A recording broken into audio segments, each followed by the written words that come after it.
On the seventh day of Pesach, this upcoming Yantif, we commemorate and celebrate the great miracle of Kriyat Yamsuf. How did the splitting of the sea differ from the 10 plagues, and what lesson were we to learn from it that we had not learned previously? And I believe the answer is that with regards to all the 10 plagues, God upended nature to punish the Egyptians through blood, lice, hail, locusts. And the miracle for the Jews was that the natural order remained for us. With Kriyat Yamsuf, however, God broke nature and split the sea to protect and save the Jewish people. And then when the Egyptians entered, the waters returned to their natural flow, which was their punishment. And so the uniqueness of Kriyat Yamsuf was that God showered his providence on us in a positive way and produced a miracle specifically to rescue us, showing his love for the Jewish people. So this last day of the holiday is about a great miracle, and there's an astonishing medrash which suggests that while God is typically credited with producing miracles, we as human beings also have the capacity to create miracles. The rabbis in the medrash ask, through what merit did the sea split for the Jewish people? And we all know about Nachshon ben Aminadav taking the initiative to jump into the sea, but let's broaden our perspective a little bit. The medrash makes a fascinating connection between Kriyat Yamsuf and Yosef HaTzadik. We say the pasuk in Hallel, Vayar Hayom Vayanos, that the sea fled for the Jews. And with regards to Yosef, back in Bereshis, it says, Vayanos Vayetze Hachutza, that Yosef fled outside. Yosef was far away from home with complete trust from the homeowner Potiphar. And Mrs. Potiphar, not the most upstanding of people, was begging Yosef to be with her, but he refused to give in to her daily advances. And finally she grabbed onto his coat. But he managed to slip away, and Vayanos Hachutza, he fled from her grasp and ran outside. Vayanos, Vayanos. Through the merit of Yosef fleeing, says the Medrash, generations later, the sea fled on behalf of Israel. And it teaches us that our actions have ripple effects beyond what we imagine.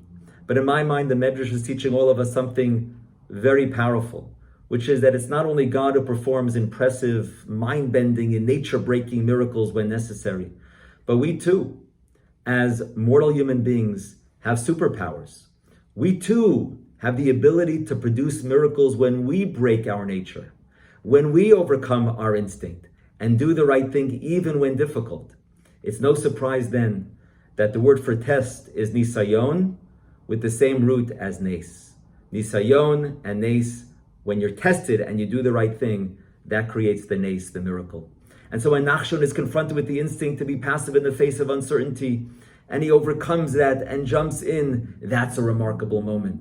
And when Yosef, far away from home, is confronted with the instinct to capitulate, and he overcomes it and stands strong to his principles for morality, even though it gets him thrown into prison, this is a miracle, the Medrash says, which triggers God's miracle of Kriyat Yamsuf. And while it's easy for God to achieve supernatural feats, it's a bit harder for us to sometimes make the right decisions when we always have to make the right decisions, even when difficult. But those times that we utilize our divine likeness, our Tselem Elokim, to choose what's right, even under pressure, when we hold strong to our principles, even when tested, these are miracles we strive to produce as often and as consistently as we can. And it's for those decisions and those tests and those miracles that we produce for which we truly celebrate. And when we are confronted during this time by an invisible enemy that has brought the world to its knees, it's a time filled with anxiety, uncertainty, instability, and the natural response might be to cower, to fear, or to retreat. But we can overcome our instinct and rise above it. We can tap into our reservoirs of superpowers and deepen our faith, strengthen our resilience, respond by interacting with others with more love and patience and more kindness. And if we do so, we'll have produced a miracle, which we'll be able to look back upon later, and we'll be able to say, that was a beautiful achievement. That was when I found meaning and purpose during an incredibly unusual time. That is when I emulated Nachshon and Yosef, and there's so many Jews over the course of history who rose to the occasion and acted boldly and justly and daringly during trying times. I remember Albert Proa shared with me this picture of Jews in the Lodz ghetto making matzah in the darkest of times, without freedom of movement, with barely enough to eat, they had the freedom to choose to risk their lives for the mitzvah.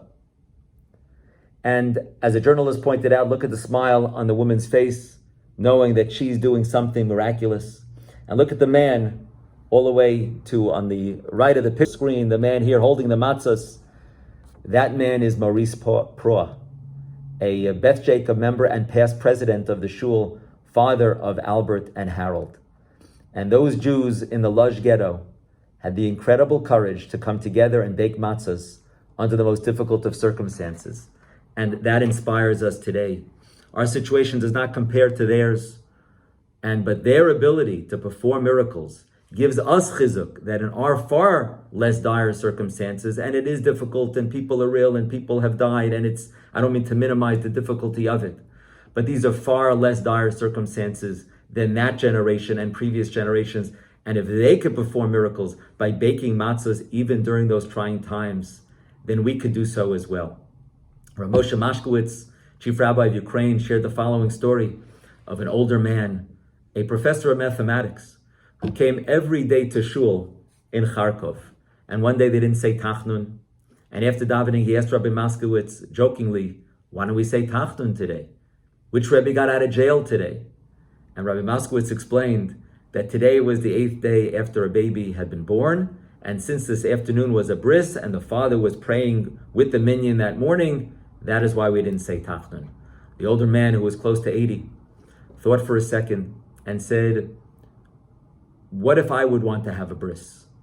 And Rabbi Mashkowitz was shocked. This man came to shul every single morning for davening, and he just assumed that the man had a bris already. And he said, you don't yet have a bris? And the man said, no, but I'm prepared to have one today. Rabbi Mashkowitz told him that later that afternoon in the shul at 4 p.m., if the mole would have enough time, the mole was coming from a distant city, so then they would do the bris in one of the classrooms. Rabbi Mashkowitz thought the man for sure wouldn't show up, but at 4 p.m., the man came and said he was ready. Rabbi Mashkowitz got the mohel, and they went to the classroom, put a few tables together, and the man laid down. And as Rabbi Mashkowitz was holding the man's hand, because that's what a sandik does for older people who are having a bris, the man said, Rabbi, you think I'm doing this because I want to do it? I don't want to do it, but I'm doing it because I'm trying to fix my father's neshama, since he never gave me a bris out of fear of the communist government. He took the name of his great-grandfather, the only one he knew, and as he received his Jewish name, he had tears in his eyes. And because of this act, the older man's nephew also ended up getting a bris. And he had tears in his eyes because he understood consciously or subconsciously the miracle that he produced. His ability to tap into the tradition that was passed on for generations and to say, I'm going to fulfill a mitzvah that my father wasn't able to fulfill, is just an incredible achievement that inspires all of us, or it should inspire all of us. And these miracles of Mesirat Nefesh, of giving of ourselves for tradition, for others, for Hashem, perpetuated our Masorah over the course of the generations. And when God performs a miracle, we express our deep gratitude, but presumably it comes easy to God.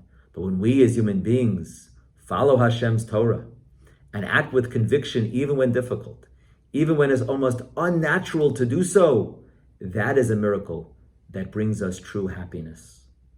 And if those Jews over the generations in much more difficult circumstances move forward boldly, faithfully, justly, then we too in our challenging times and throughout our lives have those superpowers too.